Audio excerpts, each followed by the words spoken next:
Nah, ini salah satu bukti-bukti dari relik-relik peninggalan dari bangunan yang diciptakan oleh Imperium Romawi.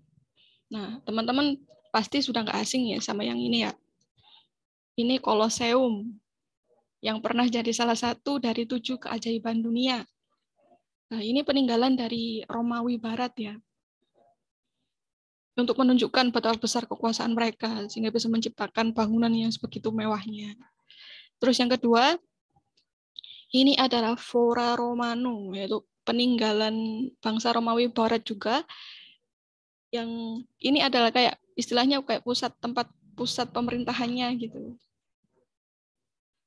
Terus yang terakhir ini adalah Pantheon. Ini kan kalau bangsa Romawi zaman dulu kan kayak sempat menyembah para dewa gitu kan. Jadi ini itu salah satu kayak kuil penyembahan kekaisaran Romawi gitu. Kalau kalau teman-teman lihat ya, struktur bangunannya itu kan masih digunakan sampai sekarang ya. Karena kalau misalnya di daerah barat kayak di Amerika, di Inggris kan bangunannya masih kayak kampus atau bangunan pemerintahan gitu, rata-rata masih seperti ini. Karena mereka itu kan memang turunannya Romawi ya, anak cucunya Romawi. Jadi sampai saat ini masih dijadikan sebagai model gedung modern. Nah, yang jadi pusat perhatian dunia kan udah periode yang pertama tadi kan siapa? Imperium Persia. Terus yang kedua ini Imperium Romawi. Terus kira-kira yang menjadi pusat dunia di periode ketiga ini siapa? Ternyata ini adalah satu-satunya episode yang tidak semua orang itu tahu. Episode ketiga ini juga terjadi di pertengahan dunia atau di Timur Tengah. Anehnya, walaupun jadi tokoh utama ya, dan wilayah kekuasaannya ini lebih luas, peradabannya itu lebih tinggi, dan periode kekuasaannya juga lumayan lama. Tapi nggak banyak yang tahu kalau ternyata peradaban besar ini pernah menjadi pusat dunia pada waktu itu. Inilah episode ketiga, yaitu episode peradaban Islam. Nah, ini diawali pada tahun 622 Masehi. Terjadi suatu peristiwa yang monumental banget dalam sejarah Islam. Nah, ada yang tahu nggak teman-teman? Kira-kira peristiwa apa itu yang terjadi di tahun 622 Masehi? Yuk, bantu jawab yuk. Boleh open mic, teman-teman. Bantu jawab dong. Kira-kira pada tahun itu ada peristiwa apa ya? Atau boleh pakai chat aja deh. Kalau misalnya malu open mic.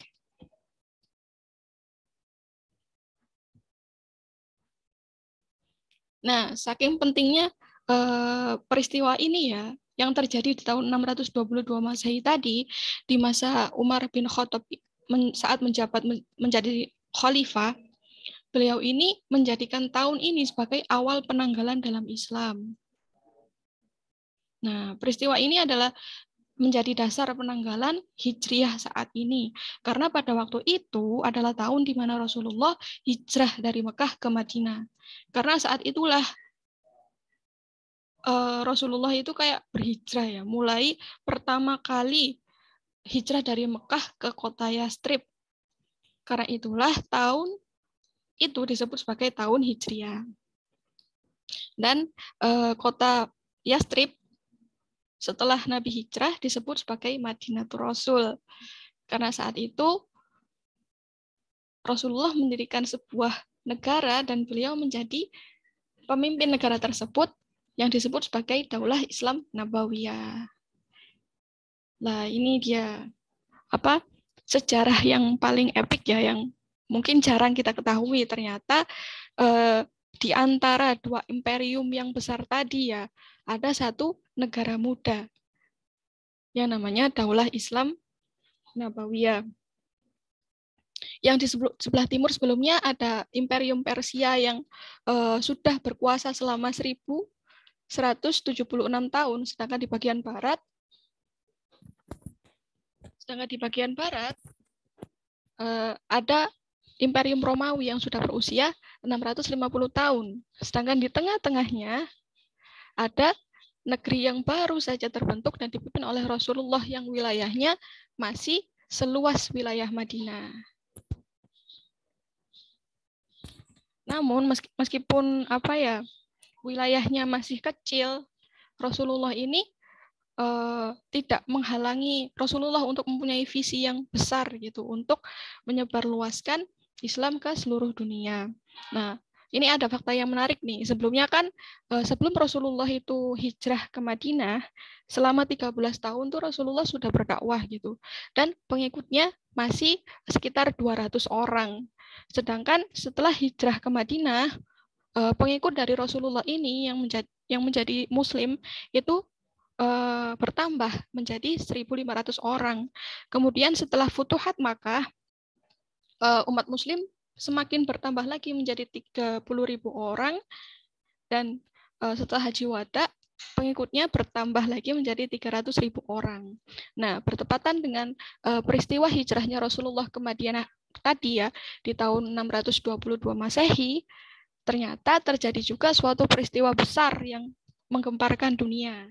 Nah, kira-kira peristiwa apa ya? Pada waktu itu terjadi peperangan antara bangsa Persia dan juga bangsa Romawi. Yang kedua imperium ini kan benar-benar besar ya. Kemudian mereka perang. Maka ini menjadi perang terdahsyat di zaman mereka. Nah, tentunya berita yang seperti ini menjadi trending topik ya di seluruh dunia pada masa itu dan bikin penasaran itu peristiwa ini. Kira-kira siapa yang menang? Termasuk Rasulullah dan juga para sahabat Rasul pada waktu itu penasaran. Siapa ya kira-kira yang menang? Nah, kemudian Allah menjawab dalam firman-Nya ya, dalam surat Ar-Rum ayat 2 sampai ayat 4. Di situ Allah menjawab bahwasanya bangsa Romawi akan kalah pertama kali dikalahkan oleh Persia.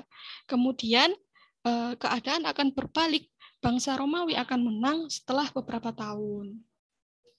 Dan apakah hal itu benar-benar terjadi? Dan benarlah firman Allah, ternyata setelah 7 tahun Allah menurunkan surat Ar-Rum tadi ya, muncul seorang pahlawan dari bangsa Romawi yang namanya Heraklius. Beliau berhasil mengalahkan Raja Kisra dari Persia. Kemudian Rasulullah memanfaatkan ya kesempatan ini untuk mengirim surat kepada Raja Kisra dan juga Raja Heraklius yang waktu itu masih istilahnya hangat-hangatnya setelah perang ya. Terus yang pertama, ini adalah cuplikan dari surat yang dikirim Rasulullah kepada Raja Heraklius ya. Di sini arti dari surat ini yang isinya ya, dengan menyebut nama Allah yang Maha Pengasih lagi Maha Penyayang, dari Muhammad Rasulullah kepada Heraklius, pembesar Romawi,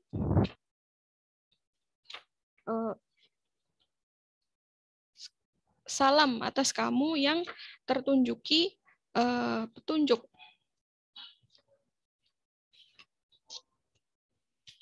Tertunjuki petunjuk yang benar. Dan dengan ini Rasulullah mengajak Tuhan untuk mengikuti ajaran Islam dan terimalah ajaran Islam ini, maka Tuhan akan selamat. Dan Allah akan memberikan pahala 2 kali kepada Tuhan. Kalau Tuhan menolak, maka dosa-dosa orang Arisin atau orang Eropa akan menjadi tanggungan Heraklius. Kira-kira seperti itu isi dari suratnya Rasulullah kepada Heraklius. Ya, bayangkan ya, seorang Rasulullah itu yang kepala negara yang luas wilayahnya itu masih segede Madinah, kemudian beliau berani-beraninya mengirim surat begitu yang isinya begini kepada Heraklius, Kaisar Romawi yang dia baru menang perang, yang wilayahnya seluas 5 juta kilometer, 2 kali lipat gedenya Indonesia. Kira-kira gimana reaksi dari Raja Heraklius? Jadi dia itu kayak gimana ya? Ini negara mana? Kok berani-beraninya ngirim surat ke saya? Gitu. Dan ini membuat Heraklius ini makin penasaran gitu, jadi tertarik sama sosok yang namanya Muhammad. Kemudian ia bertanya kepada pejabatnya gitu, siapakah Muhammad? Kemudian pejabatnya menjawab, Muhammad ini adalah seseorang yang mengaku nabi, yang berhasil, yang katanya konon dia itu berhasil mengorganisir seluruh wilayah Jazirah Arab dan membentuk suatu negara menjadi kekuatan baru, namanya Daulah Islamiyah. Kemudian Heraklius ini nyuruh pejabatnya itu untuk kayak memanggilkan, tolong carikan orang Arab. Aku ingin bertanya kepada mereka tentang perihal Muhammad ini. Kemudian pejabatnya itu mencari saudagar Arab yang saat itu singgah di daerah Yerusalem. Dan kemudian Heraklius bertanya, siapakah di antara mereka yang nasabnya paling dekat kepada Muhammad? Kemudian datanglah perwakilan saudagar, yaitu Abu Sufyan. Kemudian dia bertanya, siapa Heraklius ini? Bagaimanakah nasab Nabi? Nasabnya dari orang baik-baik, orang terpandang. Apakah ada orang lain yang pernah mengaku sebagai Nabi sebelum Nabi Muhammad? Abu Sufyan menjawab tidak. Apakah ayahnya seorang raja? Bukan. Apakah pengikutnya orang terpandang? Ternyata bukan. Apakah pengikutnya berkurang atau malah bertambah? Malah bertambah. Apakah ada yang murtad setelah memeluk agamanya? Ternyata tidak ada. Dan apakah dia pernah berdusta? Tidak pernah. Apakah mereka pernah curang? Tidak pernah. Kemudian Heraklius ini mengatakan, seandainya apa yang dikatakan Abu Sufyan ini benar, maka Heraklius ini meyakini bahwa Muhammad ini adalah benar-benar Rasulullah. Seperti apa yang dikatakan dalam kitab yang diyakini oleh Heraklius ini. Kemudian Heraklius mengatakan, jika memang dia benar-benar nabi yang diutus oleh Allah, maka pasti ia akan menguasai kerajaan yang dia kuasai di bawah kakinya saat ini. Nah, dari sini kan Heraklius mulai yakin ya kalau memang Rasulullah ini ya yang nantinya akan menguasai wilayahnya. Kemudian Heraklius ini bermaksud untuk mengajak pejabatnya untuk mengimani Nabi Muhammad. Tetapi ternyata pejabatnya semuanya lari terbirit-birit dan menolak ajaran dari Heraklius. Dari situlah Heraklius kayak merasa pesimis dan gak yakin bahwasanya nanti kaumnya dan rakyatnya akan mengimani Rasulullah. Nah, ini surat yang pertama ya, cerita yang pertama dari surat Rasulullah kepada Heraklius. Kemudian yang kedua, tadi kan ada imperium besar yang kedua ya, namanya Imperium Persia. Nah, Rasulullah ini juga mengirim ke Raja Kisra namanya, rajanya Imperium Persia. Isi suratnya kurang lebih hampir sama ya, di mana si Rasulullah ini mengajak Raja Kisra untuk bergabung dengan Islam dan ada ancamannya di sini. Ya. Islamu taslima. Maka berislamlah, maka akan ada keselamatan bagimu, dan jika tidak mengikuti Islam, maka dosa dari rakyatnya itu dia yang nanggung. Kurang lebih seperti itu isi suratnya. Nah, dari sini bagaimana reaksi dari Raja Kisra? Reaksi dari Raja Kisra merobek surat yang dari Rasulullah tadi. Karena surat dari Rasulullah ini dianggap melanggar aturan dari kayak tulisan kerajaan Persia. Kalau di sini tadi kan yang disebutkan pertamanya ya dari Rasulullah kepada Kisra ya, berarti kan nama Rasulullah kemudian Bismillahirrahmanirrahim dengan menyebut nama Allah ya. Dan di situ Raja Kisra urutan ketiga yang disebut. Nah, di sini kayak menyalahi kayak aturan tata bahasa penulisan surat pada waktu itu ya. Karena gelarnya dari Raja Kisra waktu itu adalah Syahansyah atau raja di atas raja. Makanya kan kalau sekarang kita lihat permainan catur, pemain catur itu kan asalnya dari Persia. Makanya kalau misalnya si rajanya mati gitu kan disebut skakmat. Nah, ini sejarahnya dari sini. Karena waktu itu raja itu adalah raja di atas raja. Gelarnya adalah Syahansyah. Jadi dia nggak terima kalau namanya nggak ditaruh di atas terlebih dahulu waktu di surat itu tadi korespondensi ya istilahnya. Nah, reaksinya si Raja Kisra ini merobek yang tadi suratnya. Dan bagaimana reaksi Rasulullah gitu kan? Rasulullah mengatakan ya, berdasarkan dari wahyu Allah, maka ada kabar gembira bahwasanya seluruh wilayah dari Imperium Persia tadi akan masuk ke dalam kekuasaannya peradaban kaum muslimin. Dan ternyata benar firman Allah bahwasanya sebelum genap 30 tahun, seluruh wilayah kekuasaan Persia sudah ditaklukkan oleh kaum muslimin. Dan berabad-abad lamanya muncullah ini salah satu peradaban yang menjadi pusat dunia, yang luas wilayahnya itu sampai 20 juta kilometer, sampai 4 kali lipat luasnya Romawi ya. Dan ini adalah peta dunia kegemilangan Islam pada masa kejayaannya. Islam pernah menguasai 2/3 dunia. Dulu belum ada negeri-negeri kecil kayak sekarang ya, kayak Indonesia, Malaysia, Arab Saudi, dan lain sebagainya. Dulu umat muslim itu hanya bernaung dalam satu negara, namanya Daulah Khilafah Islamiyah. Dan pada waktu itu, khilafah berhasil mempersatukan seluruh umat muslim di dunia. Yang luas wilayahnya terbentang dari ujung Maroko hingga ujung timur Merauke. Kekuasaannya itu luasnya 20 juta kilometer dan berkuasa selama 1.300 tahun lamanya. Sejak Nabi Muhammad hijrah ke Madinah sampai khalifah terakhir itu ada di Utsmani di Turki ya. Dulu pemimpinnya cuma satu, namanya khalifah, dan dulu mereka bersatu dalam satu komando, dan benderanya juga cuma satu, yang tulisannya ada La ilaha illallah Muhammadur Rasulullah. Dan pada saat itu, Islam benar-benar berjaya di mata dunia. Dan inilah sejarah peradaban kita. Inilah yang dulu kita miliki. Jadi pernah kebayang nggak sih teman-teman kalau ternyata kita itu punya sejarah peradaban yang begitu gemilang? Karena ini adalah salah satu fakta sejarah yang penting untuk kita tahu. Inilah fakta sejarah yang paling epik ya, yang paling besar, peradaban yang paling spektakuler, yang luas wilayahnya itu paling luas ya dari ketiga periode tadi. Kalau Romawi kekuasaannya cuma mencapai 5 juta kilometer persegi, kemudian Imperium Persia berkuasa menguasai wilayah 7 juta kilometer, sedangkan kita peradaban Muslim pernah menguasai 2/3 dunia yang luasnya 20 juta kilometer. Dan sejarah pun berganti dan episode pun berganti, dan ini adalah fakta sejarah yang tidak bisa kita tolak ya. Karena sisa peradabannya itu masih kita rasakan sampai sekarang. Dan bisa kita bilang bahwasanya segala macam teknologi yang kita rasakan saat ini itu adalah sumbangsih dari ilmuwan muslim yang mereka hidup di masa Daulah Khilafah Islamiyah, yang hidup pada masa itu. Dan pada masa itu kita mengenal seorang yang bernama Muhammad Musa ibnu al-Khawarizmi. Saat itu ya, saat umat Islam masih bersatu dan masih menerapkan syariah Islam dalam naungan khilafah, maka saat itulah dicapainya kegemilangan Islam. Saat itu bertebaran sosok ilmuwan-ilmuwan muslim yang kini penemuannya masih jadi rujukan oleh dunia barat. Nah, dulu dunia mengenal yang namanya Al-Khawarizmi. Beliau ini adalah bapak matematika. Kita mengenal aljabar dari beliau.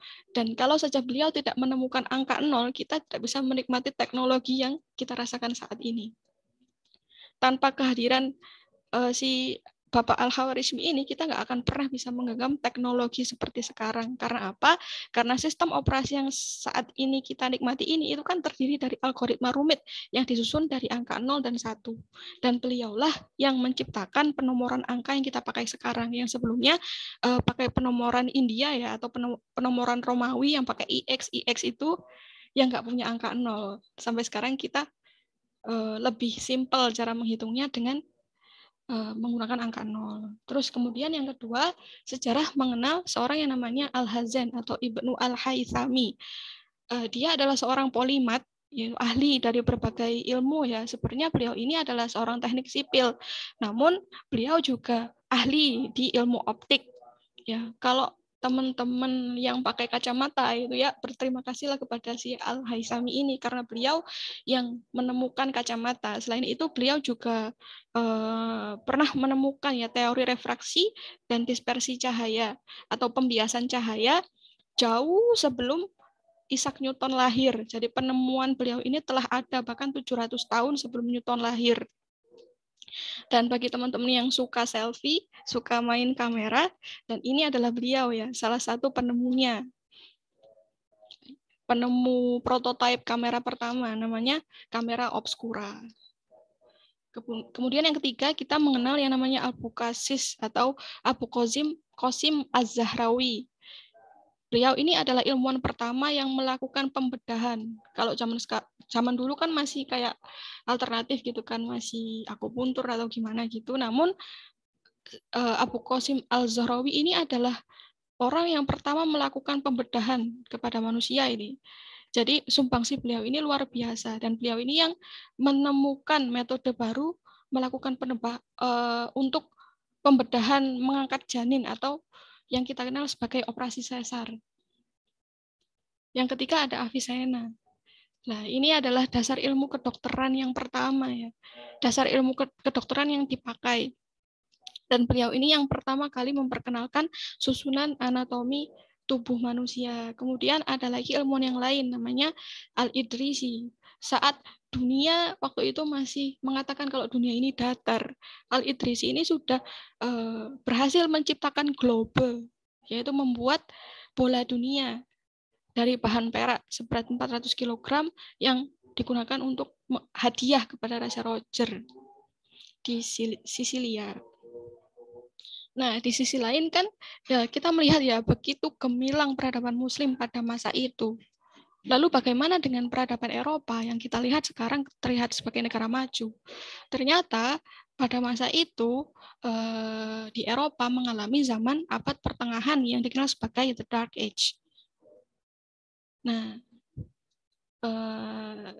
abad pertengahan The Dark Age ini dimulai pada abad 5 Masehi sampai ke abad 5 Masehi, di mana dalam kurun waktu The Dark Age ini Eropa tidak mengenal konsep yang higienis.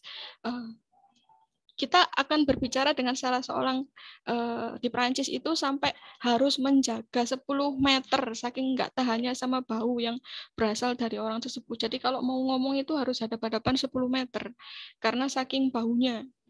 Nggak tahan sama orang itu. Dan mereka juga hidup serumah dengan hewan-hewan peliharaannya, kayak memelihara babi atau sapi, ayam, dan lain sebagainya. Dan mereka juga tidak mengenal sistem ventilasi dan rumah, sehingga rumah mereka ini kayak pengap dan penuh udara yang kotor. Nah, ini yang terjadi di Eropa pada masa itu. Tapi di sisi lain, di belahan dunia lainnya, ternyata periode Golden Age telah berlangsung. Berbeda dengan kondisi yang di Eropa tadi ya, bahwasanya negeri Islam ini, khususnya di wilayah Eropa yang dekat, yang paling dekat ya di Andalusia. Kalau sekarang kita nyebutnya Andalusia itu Spanyol ya. Itu sedang mengalami yang namanya Golden Age atau masa keemasan, di mana kehidupan manusia sangat maju dari sisi kehidupan. Pada waktu itu banyak sekali kemajuan-kemajuan mulai dari ilmu pengetahuan sampai peradabannya itu begitu maju. Nah, ini adalah salah satu bukti kegemilangan ya pada waktu itu, di saat di benua Eropa ya mengalami masa kegelapan, mengalami kemunduran. Sedangkan di daerah Islam, ini khususnya di daerah Baghdad ya, mereka sudah membuat kota yang begitu besarnya seperti ini, begitu megah. Kotanya orang Muslim ya. Saat itu penduduk dari Baghdad aja sudah mencapai berapa 1.100.000 jiwa. 100 jiwa, maaf. Itu di tahun 900 Masehi ya, sekitar 500 Masehi. Terus kemudian di Kairo pada zaman Khalifah Abbasiyah pernah menjadi kota terbesar dan terbaik pada masanya. Terus yang ini seperti yang kita lihat, ini adalah Istanbul ya, yang dulu pernah menjadi ibu kota dari Khilafah Utsmaniyah dan pernah menjadi primadona dunia di masanya. Ya, disinilah Sulaiman Al-Qanuni pernah berkuasa ya, di mana saat itu sudah sekitar 500 jiwa yang menghuni wilayah tersebut. Kemudian ada juga ini adalah Istana Alhambra di wilayah Spanyol. Di daerah situ juga ada wilayah yang namanya Cordoba yang memiliki 70 perpustakaan, 30 masjid, dan 50 kayak rumah sakit gitu. Itu masih di abad 800-an Masehi ya. Sedangkan waktu itu Eropa baru punya rumah sakit itu sekitar 1100 Masehi. Jadi kayak lebih lambat 300 tahun dari kita peradaban orang Muslim ya. Nah, di situ kan Cordoba. Jadi ini di wilayah Spanyol, teman-teman. Jadi jangan salah paham ya. Ini bukan wilayah Arab. Jadi Islam itu pernah melakukan penyebaran Islam hingga ke Eropa. Salah satu wilayahnya ini ada di daerah Spanyol. Atau pada waktu itu disebut sebagai Andalusia. Ya, ditaklukkan oleh seorang yang namanya Tariq bin Ziyad. Nah, kemudian yang kedua tadi, ini ada Istanbul ya. Yang dulunya juga kekuasaannya bangsa Romawi ya ceritanya. Jadi pada tahun 1453 Masehi, wilayahnya ditaklukkan oleh seorang pemuda yang berusia 21 tahun namanya Muhammad Al-Fatih.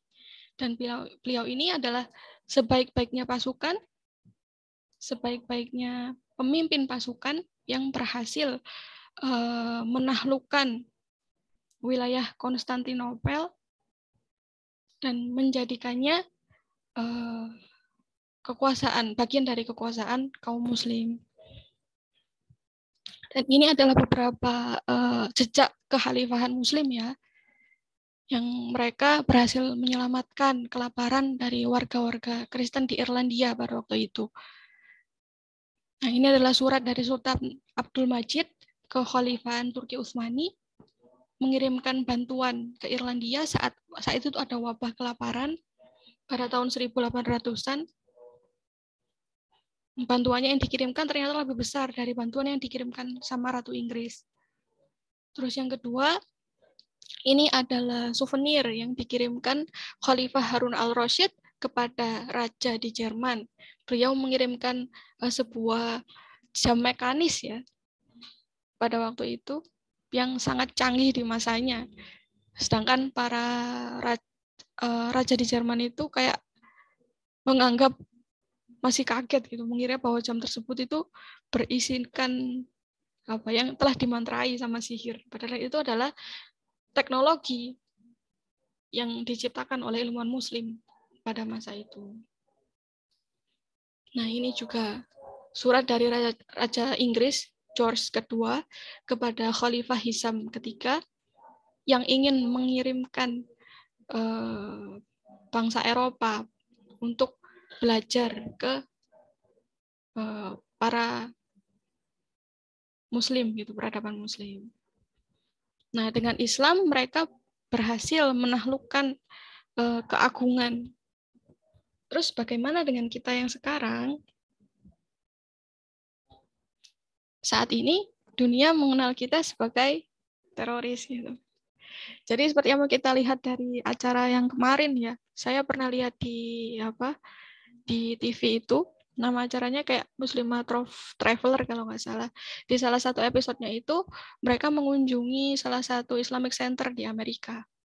Jadi mereka cerita kalau orang Muslim di Amerika itu masih menanggung kayak trauma gitu karena peristiwa 9/11. Jadi mereka itu masih terusik kalau mau beribadah. Mereka juga masih mengalami stigma buruk gitu karena adanya Islamfobia, karena dunia sudah menjudge kalau orang Muslim itu sebagai teroris.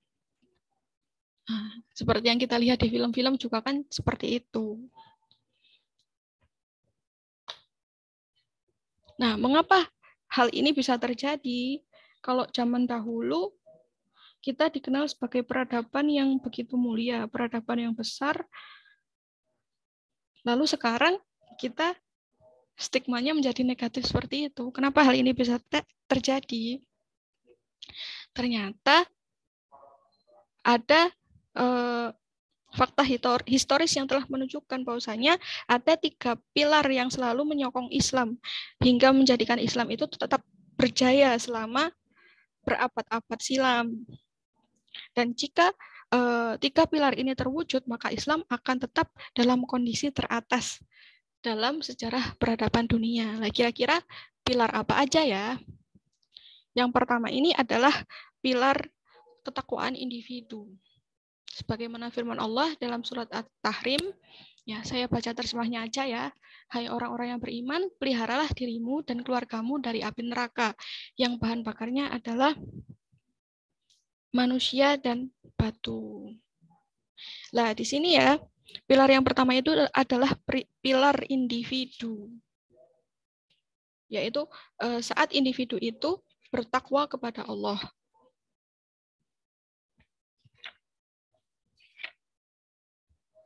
Nah, di sini ya, saat individu itu selalu merasa bertanggung jawab atas apa yang diperbuat, bahwa semuanya ini disaksikan oleh Allah dan dicatat oleh malaikat, dan apa yang kita lakukan ini akan dihisap semua perbuatannya di hari perhitungan.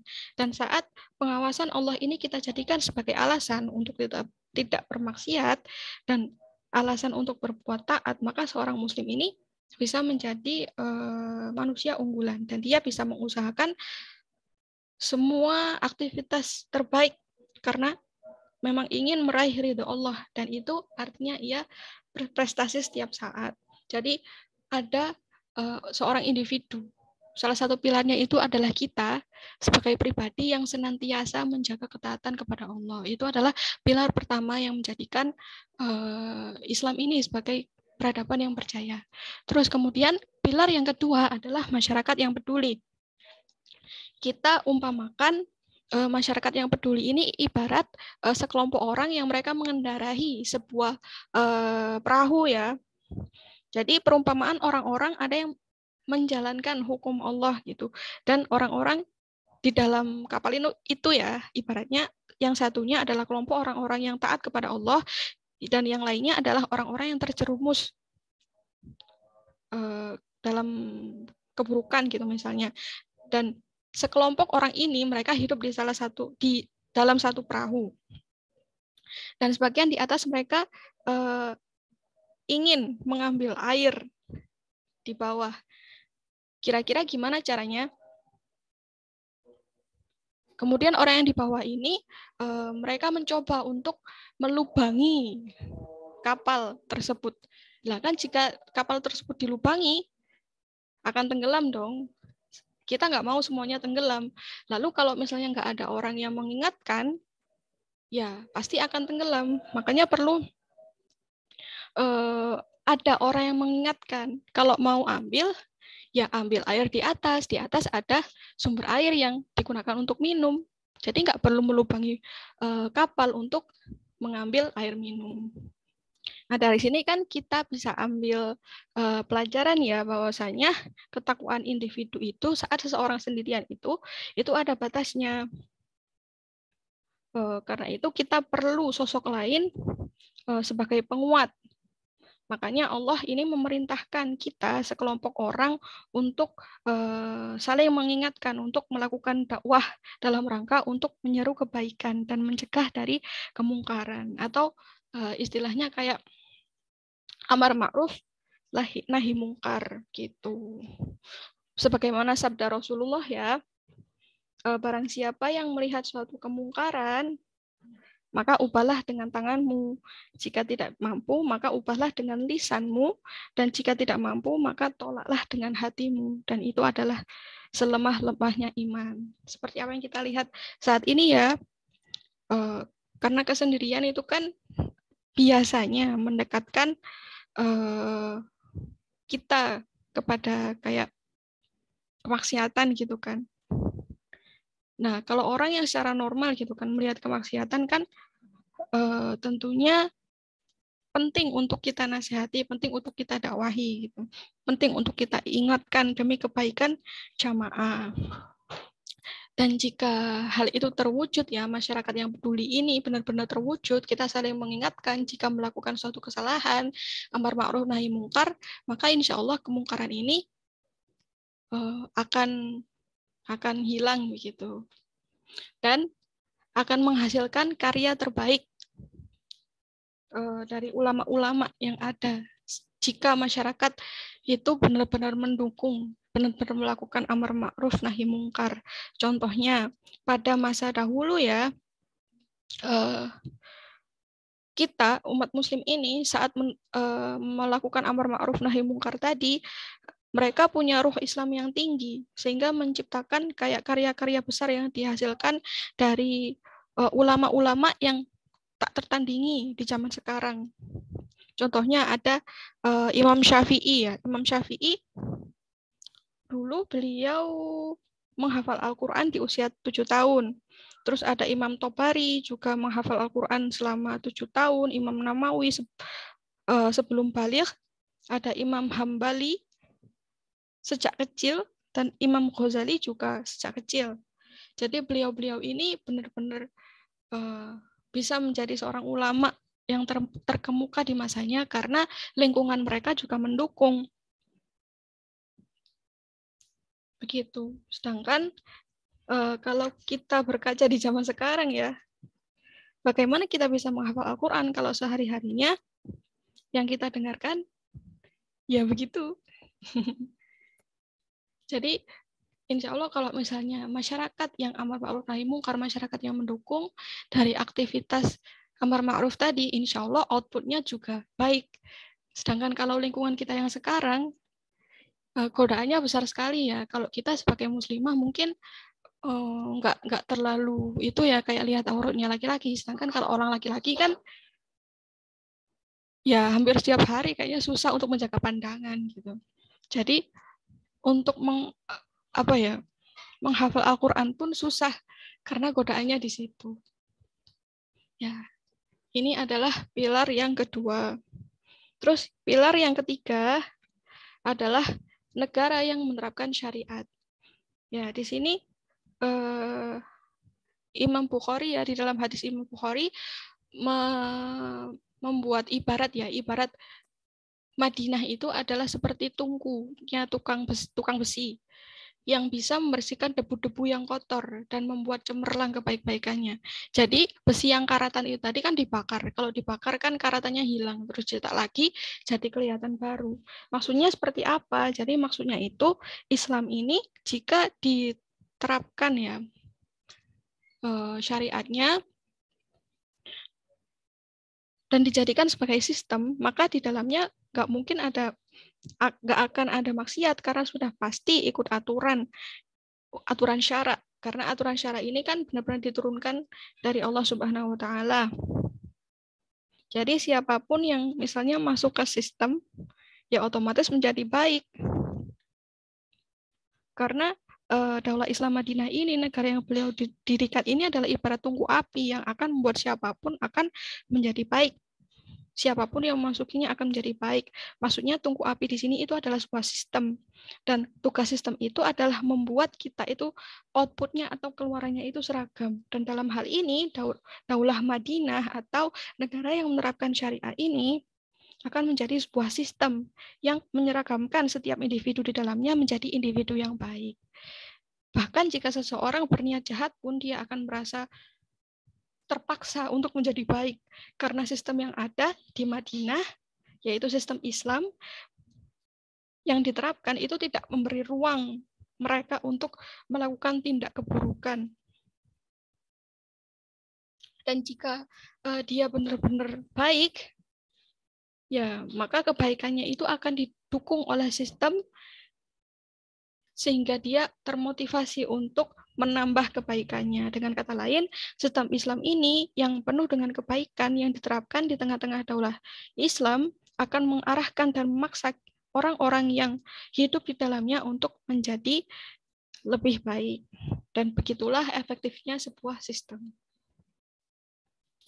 Nah, ini sejarah telah membuktikan ya bahwasanya pencapaian kaum muslim itu sebesar itu. Jadi kaum muslim ini saat menjadi kesatuan dalam kepemimpinan khilafah itu menunjukkan kemajuan peradaban yang luar biasa. Nah, Kalau kita bandingkan dengan saat ini nih, kira-kira pilar yang pertama ada nggak? Ada ya, ketakwaan individu. Jadi kita masih lihatlah beberapa orang yang masih gemar beribadah gitu ya. Masih ada. Terus yang kedua, apakah ada masyarakat yang peduli? Ada. Karena kita bisa melihat beberapa ormas Islam yang masih senantiasa berdakwah untuk amar ma'ruf nahi mungkar ya. Ada. Terus yang ketiga, apakah pilar ketiga ini ada? Nah, ternyata belum ada, teman-teman. Maka jika salah satu pilar Islam ini belum ada atau belum ada secara sempurna, maka kejayaan Islam pun belum bisa terjadi seperti dahulu kala gitu.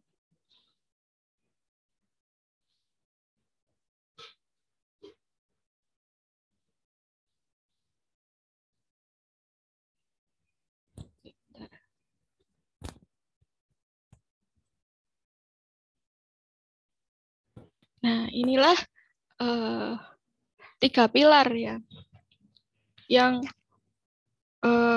penting untuk kita terapkan. Karena ini adalah fakta sejarah yang membuktikan bahwasanya dengan adanya ketiga pilar ini, Islam pernah berjaya pada masanya. Dan jika salah satu pilar ini tidak ada, maka seperti yang kita rasakan sekarang, kejayaan Islam telah mengalami kemunduran. Gitu.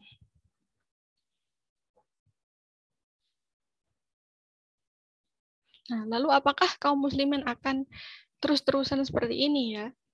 Ataukah akan kembali ke masa kejayaannya? Dan ini ada kabar gembira nih. Ada salah satu hadis yang diriwayatkan oleh Ahmad, di mana kaum muslimin ini akan mengalami 5 periode. Periode yang pertama itu adalah periode masa kenabian. Kemudian periode yang kedua adalah masa khilafah ala minhaji nubuwah. Pada masa itu Allah menghendakinya beberapa tahun. Kemudian di periode ketiga ada masa kekuasaan yang zalim ya. Ya meskipun zalim tapi enggak, waktu itu kan masih ada kejayaan Islam yang dirasakan oleh peradaban Muslim pada waktu itu di periode ketiga ini, pada masa kekhalifahan ya, yang masa Umayyah, Abbasiyah dan juga Utsmaniyah. Terus yang keempat adalah ada masa kekuasaan pemaksa atau diktator.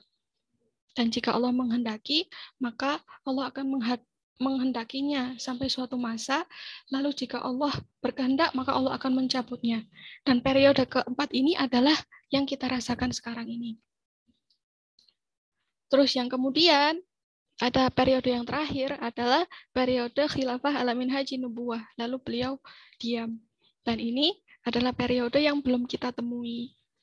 Dan ini adalah kabar gembira bahwasanya kita bisa menjadi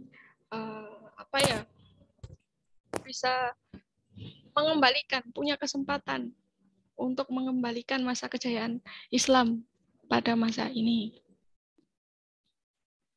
Nah, kegemilangan itu tinggal sejarah ya. Itu adalah sejarah kita, bahwasanya kita pernah menguasai 2/3 dunia, pernah berkuasa selama 1.300 tahun, kita pernah menjadi pusat dunia pada masa itu.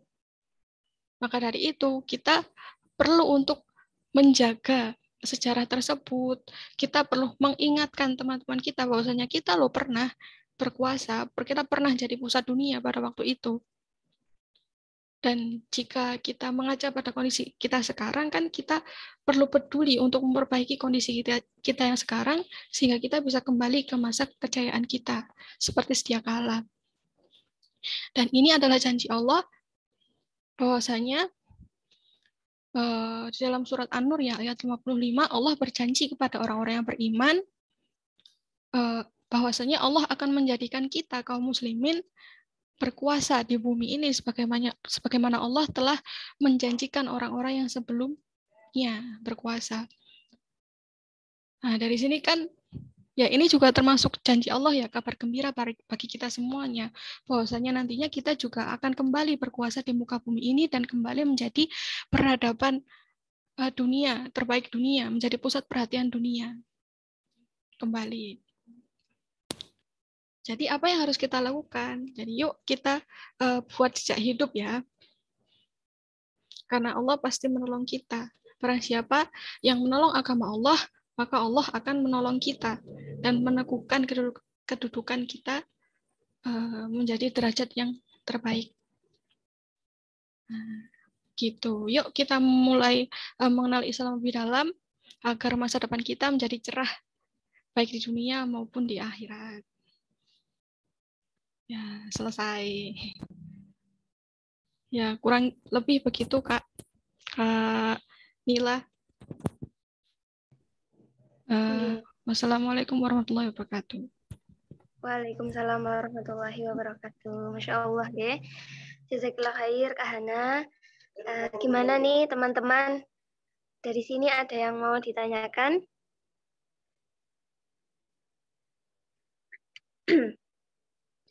Silahkan. Bisa di chat room atau dinyalakan mikrofonnya.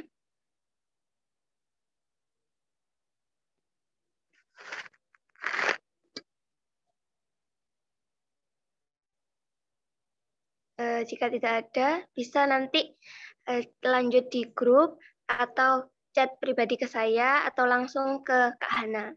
Jika mungkin ada yang masih perlu ditanyakan lagi. Jazakallah khair ya Kak Hana. Jadi tadi kita belajar sejarah di Timur Tengah. Jadi dulu Rasulullah itu berdakwah ke Persia, ke Romawi, ya Kak Hana. Sampai Islam itu menaungi 2/3 dunia dan berkuasa selama 1.300 tahun. Dan juga mencetak ilmuwan-ilmuwan yang hebat-hebat tadi. Ya. Masya Allah sekali Islam bisa menaungi 2/3 dunia. Jadi tidak diragukan lagi ya. Oh iya, boleh Mbak. Silakan. Oh, iya. Menambahkan. Nggih, monggo Kak. Monggo Kak. Musim dingin. Iya, matur nuwun. Assalamualaikum warahmatullahi wabarakatuh. Waalaikumsalam warahmatullahi wabarakatuh. Ini saya off cam aja ya, soalnya lagi ngelesi. Jadi ya, Mbak. Nyambi-nyambi. Masya Allah, saya tertarik sekali ya dengan penjelasannya Mbak Hana ini. Kayak apa namanya, kayak full gitu, keren banget pokoknya. Dan ada beberapa yang menggelitik saya untuk menambahkan nih Mbak Hana, berkomentar lah ya, terutama yang tentang ilmuwan-ilmuwan itu. Ya, keren banget memang ilmuwan-ilmuwan apa namanya kaum muslimin itu ya, dan hampir di semua bidang itu sudah ada pakarnya kalau di dalam Islam itu ya, di peradaban Islam maksudnya. Di matematika ada pakarnya siapa? Al-Khawarizmi. Kemudian di kedokteran ada siapa? Ada Ibn Sina, atau orang Barat menyebutnya sebagai Avicenna. Di apa tadi itu ya? Geografi ya, Al-Idrisi, terus apa lagi tadi ya? Pokoknya banyak banget gitu ya. Kalau dihitung itu rasanya hampir-hampir peradaban dunia saat ini itu tidak mungkin ada tanpa adanya sumbangsi dari ilmuwan-ilmuwan kaum muslimin dulu gitu, abad-abad pertengahan gitu. Ya, tadi Al-Khawarizmi sudah dijelaskan ya, yang menemukan angka 0. Bayangkan kalau misalnya tidak ada angka 0, mungkin kita tidak bisa menikmati teknologi sekarang, HP gitu ya. Terus apalagi ya, Al-Khawarizmi itu juga yang menemukan ini ya, saya tuh pernah lihat videonya, ada lupa. Jadi ada mungkin teman-teman pernah melihat TEDx. Nah, itu kayak forum ilmuwan di luar negeri yang diundang di situ, itu pasti punya kontribusi besar bagi dunia modern saat ini. Nah, salah satu yang diundang baru-baru ini itu saya lupa namanya siapa, ilmuwan siapa gitu, laki-laki. Nah, beliau itu presentasi tentang asal usul apa namanya huruf X di dalam matematika. Kan kita waktu SD sampai SMA mungkin ada yang kuliah itu pernah hafal banget kan namanya, ini kalau sesuatu yang tidak diketahui pasti dia X. 3 plus X sama dengan 7. Berapa kan nilai X kan gitu ya? Kan sering. Nah, ternyata itu yang menemukan adalah Al-Khwarizmi, kaum muslimin. Dari mana? Dari kata syai'un. Syai'un. Syai'un itu artinya sesuatu kalau di dalam bahasa Arab. Nah, dulu pengetahuan itu dibawa oleh orang-orang Islam ke Spanyol. Nah, di Spanyol, di mana-mana Andalus ya, orang-orang Spanyol itu tidak bisa mengucapkan syai'un, tidak bisa. Kemudian mereka mencari padanan kata syai'un itu dengan bahasa apa? Ternyata yang paling dekat menurut mereka saat itu adalah bahasa dari peradaban Romawi, ya, peradaban Romawi. Nah, di Romawi apa padanannya? Di Romawi itu padanannya CK, ya. Nah, syai'un menjadi X. Nah, kemudian kayaknya kalau nulis CK itu entah gimana, entah kepanjangan atau gimana, akhirnya disingkat menjadi X. Nah, itulah asal mula huruf X. Dari siapa? Dari kaum muslimin. Jadi dirinya itu benar-benar harus berterima kasih banyak gitu ya dengan kaum muslimin. Itu Al-Khwarizmi. Terus kemudian tadi disebutkan juga Al-Idrisi. Siapa lagi tadi ya? Ada yang Ibnu Al-Haytham. Al-Haytham. Kalau orang Barat menyebutnya sebagai Al-Hazan. Sebenarnya namanya itu kan Abu Hasan ya, Abu Hasan. Tapi orang Barat tidak bisa mengucapkan Hasan, akhirnya menjadi Hazan, Al-Hazan. Al-Hazan ini bapak optika dunia. Kalau di dunia saya di fisika itu kita bicara ini ya, kita mempelajari tentang optik ya. Optik itu masya Allah ya, perannya optik bagi dunia hingga saat ini. Tanpa optik ya, tanpa ditemukannya optik ya, mungkin kita tidak bisa mengetahui asal mula alam semesta ini bermula. Kenapa demikian? Nah, karena saya bidang astronomi ya, jadi ini saya hubungkan aja. Karena teleskop terbaru saat ini itu mengambil citra alam semesta kuno, ya, alam semesta lampau itu dari cahaya, dan cahaya ini yang bisa menangkap adalah optik, yang bisa mengolah adalah optik, dan optik itu penemunya adalah kaum muslimin, Al-Hazan. Masya Allah ya, jadi dunia itu sangat berterima kasih dengan peradaban Islam. Bahkan saya dulu tuh astronomi pasti belajar tentang astronomi Islam. Kenapa? Karena tidak bisa dilepaskan astronomi modern saat ini itu tidak bisa dilepaskan dengan astronomi Islam. Ya. Pernah juga ada kayak ini ya, apa sih namanya, workshop gitu, workshop internasional. Inilah saya ikut di dalamnya, dan ada mata kuliah astronomi Islam, bayangkan adik-adik, yang ngajar orang-orang kafir, tapi yang mata kuliahnya itu astronomi Islam. Nggih, matur nuwun. Oke, terima kasih. Nah, ya itu jadi wow, sumbangsinya kaum muslimin itu sampai hari ini astronomi Islam itu dipelajari di barat. Kenapa kok begitu? Karena orang ilmuwan Islam, astronom Islam itu yang dulu menguasai peradaban astronomi. Yang menguasai peradaban astronomi. Bahkan 80% nama bintang di langit itu yang menamai adalah kaum muslimin, bayangkan. Jadi sisanya 20% itu ada yang belum dinamai, ada yang pakai nama-nama barat dan sebagainya, tapi 80% itu pakai nama-nama Arab. Yang menemukan siapa? Umat Islam. Ilmuwan-ilmuwan muslim, astronom muslim. Jadi sekarang mungkin Aldebaran ya yang lagi digandrung itu Antares, Al-Nilam, itu kaum muslimin semua ya yang menemukan, masya Allah. Terus dunia kedokteran juga begitu ya. Dunia kedokteran mungkin Mbak Retno ya yang lebih mendalami ya.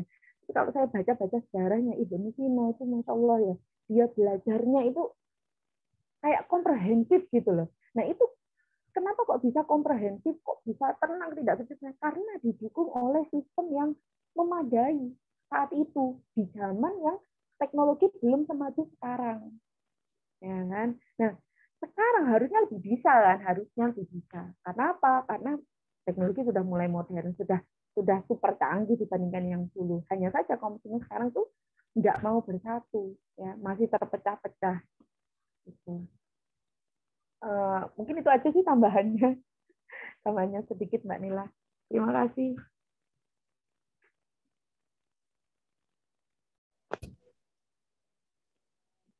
Oke, terima kasih. Jazakillah khair Kak Kak Zidna. Oke, terima kasih. Mungkin dari teman-teman ada yang mau menambahi atau bertanya.